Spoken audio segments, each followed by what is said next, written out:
So I'm guessing this guy is the Super Saiyan version of this guy. Are they the same person? I don't know. I'm confused.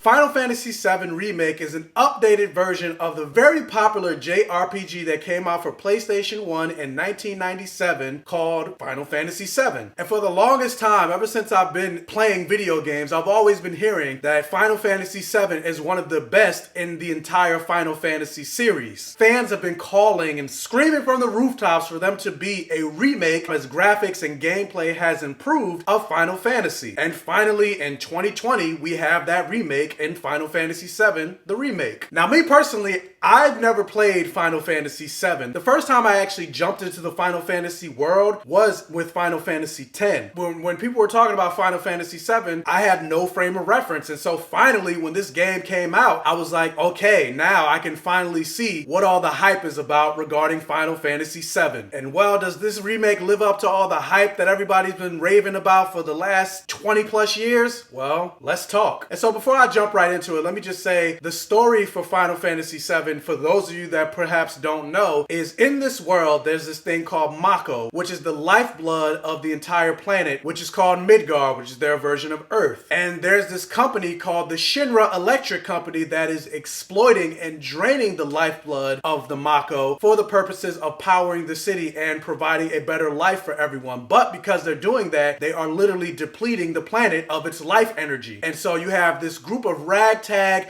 environmentalists called Avalanche that are set out to destroy these Mako draining generators. And so one of the members of Avalanche, her name is Tifa. She has a childhood friend named Cloud, who is a very formidable mercenary and the lead character that you're following in this game. And so she enlists Cloud's help to destroy the Mako generators and essentially stop Shinra Company from exploiting the world's lifeblood once and for all. In this review, I'm not going to go into full-on spoilers, but I will be talking about some things that did happen in the game. So if you're like me and have never played Final Fantasy VII before and you're coming into this review, I'm not going to talk about any major specific plot points that'll keep you from enjoying the game if you're coming into it fresh, but I will be talking some really minor details about the plot that stood out to me and that also left me a little confused. So that's a little bit of a warning for those that have not played Final Fantasy VII. Now, with that said, like, with them doing the update to this game, like, this game looks gorgeous as hell. Like, you could tell that they put some time and effort into making this game from scratch because the environments and the character designs, like, and the creature designs, like, everything looks awesome. And you could definitely tell this is a world, like, it is grungy, it is dingy, and just the way this world looks, like, it feels completely real and immersive as you're walking through the game and playing. And the thing that's also different that I realized from this remake and just most RPGs in general, and then from what I've heard about the original remake and even with Final Fantasy X, is the combat in this game is not a turn-based system where it's like you do one attack and then you gotta wait for the enemy to attack and then you do an attack and then you gotta wait and the enemy attacks. Well, no, in this game it's a full-on like action RPG, almost button mashy in a sense, but you have to have a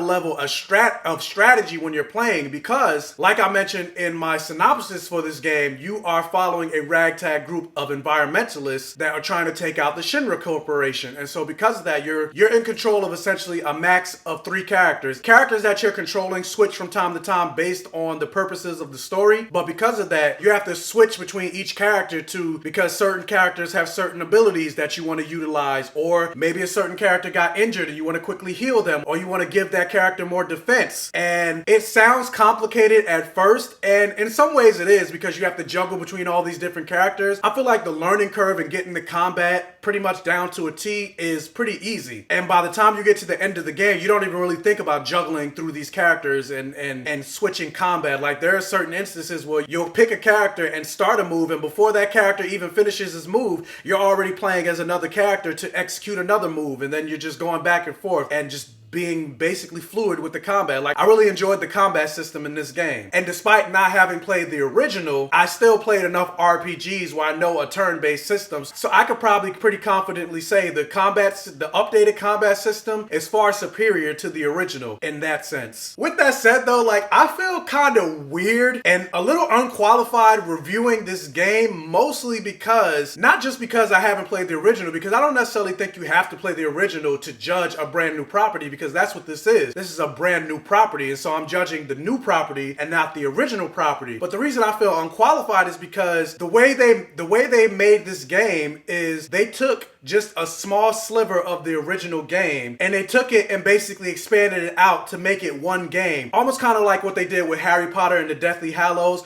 where it was one book, but they made it into 2 movies. The original Final Fantasy VII game was one game, but in this remake, they took one part of that game and just expanded it out and made it into a full game. And so you're not really getting the full story. And so because you're not really getting the full story, like, there's things that I just don't know that people that may have played the original game, like, they have frames of references. And also I kind of feel like there are characters that they're introduced and moments that they introduce in this game where, like, they kind of expect that you played the original, so there's really no introduction or explanation to what's going on because they assume you already know. And I'm just like, as I'm playing the game, I'm just like, I don't know what's happening right now. And a friend of mine told me that this game is really only the tip of the iceberg of the full story of the original game. And if you've seen just the tip of an iceberg, pun, just the tip. If you've seen the tip of an iceberg, you know that's nowhere near the scale of the entire iceberg. And so because of that, it just left me a little confused. But overall, I do kind of feel like if like me, you have no frame of reference of Final Fantasy VII, you won't be completely lost. Like, it sounds like I was completely lost playing this game. I wasn't completely lost.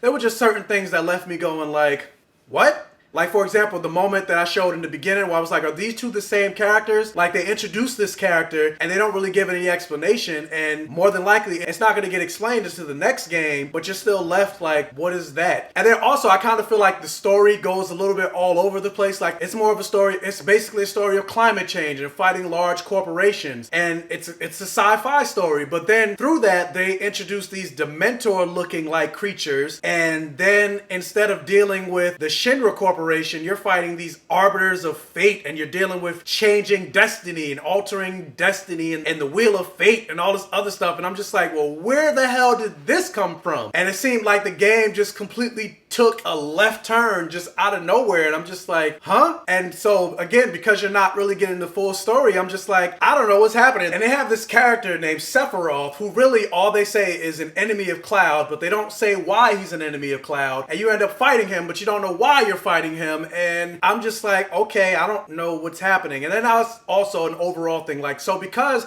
this is a really incomplete story, I didn't really gain that much of a connection from the characters. Like, by the end of the game, you kind of have a feel for who these characters are, but not really, because there's again, the tip of the iceberg, there's so much backstory left on the table that by the time the game is over, you're just like, in some ways, even though you had a fun experience, the characters were pretty much forgettable. And so yes, I'm about to say this from a place of ignorance, but I just have to say what I was thinking while playing this game. And I was just like, as much hype as Final Fantasy VII has gotten over the years, honestly, like, I enjoyed Final Fantasy X way better. Like, I've gotten way more from the characters and emotion. Like, for me, I feel like no moment would top in any Final Fantasy game the moment where Yuna did that soul releasing dance in Final Fantasy X. And I also feel like the characters in Final Fantasy X were just so well developed that I just fell in love with those characters, and I wanted to see more of them, which is why I was happy that they made a Final Fantasy X-2. But then what they did with Final Fantasy X-2 pissed me off, but we're not going to talk about that because this isn't a Final Fantasy X-2 review. And I know it's not a fair comparison to say, well, I liked Final Fantasy X better, because Final Fantasy X was a complete game, and this isn't a complete game. This is like a part 1 of I don't know how many parts they're going to split it up to. I heard that they're going to split this up into 3 games, so I would say this is part 1 of a 3-part game that was originally all one game, but this is the new era of gaming where they try to milk you for as much money as they can instead of putting everything in one game like they used to. Now they give you half a game, charge you $60, and then release a DLC that gives you another part of the game, even though it's not not as long as the original, but then still want to charge you $40. But that's another rant about the current disappointing trend that gaming has taken lately. But yeah, but with that said, like, I don't want to make it sound like that I'm coming negative on this game. I'm not. Like, I really enjoyed this game, and I really had a lot of fun, and I really enjoyed exploring this world, and I actually honestly cannot wait to play the next installment in this game to get more of the story, because it left on such a cliffhanger,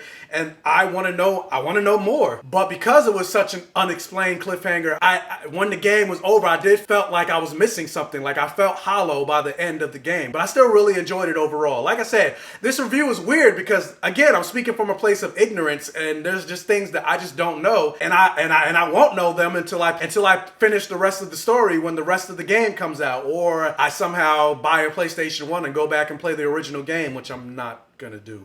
I'm kind of curious about a person that actually played the original game. Did they enjoy this game as much, considering that it's not the full story and they basically took one small part of the original story and stretched it out into a 40-hour game? Did that make it more enjoyable for them, or did they dislike this game because things that may have not taken as long in the original were stretched out way longer than they originally was? Or did they like the extra padding and maybe they added more story beats to this remake that they didn't have in the original that they may have enjoyed? I don't know the answer to those questions because, again, I didn't play the original. But yeah, like I said, overall, if you're looking for something to play, I definitely think this game was worth buying full price. I'm not gonna rate this game, mostly because, again, it's an incomplete story and there's things that I just don't know. Like, I can't properly rate it until I experience the entire picture and the entire vision of the game. But I would say in this instance, my rating would be that it's definitely worth buying at a full price, and you'll definitely enjoy the game if you like RPGs. If you're not an RPG fan, then I don't know what to tell you. But the question is, what about you guys? Have you played Final Fantasy VII, the remake? Did you play the original game? Which one do you like better? Do you like the fact that this game was cut so short and didn't tell the full story from the original? Did you like the fact that this part of the original game was stretched out to make a 50-hour plus game on its own? Let me know down in the comment section below.